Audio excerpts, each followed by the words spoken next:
27 Matthew 27 chapter 27 to 35. కొంచెం గట్టిగా చదువుతా. 27 to 35 తమ్ముడు. ఓకే.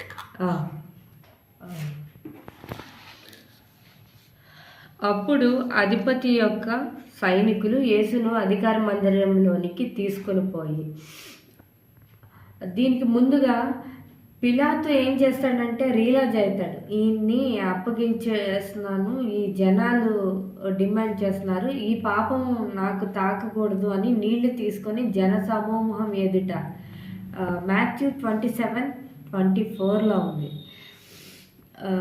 జన సమూహం ఎదుట చేతులు కడుక్కొని ఈ నీతిమంతుని రక్తం గూర్చి నేను నిరపరాధిని అని మీరే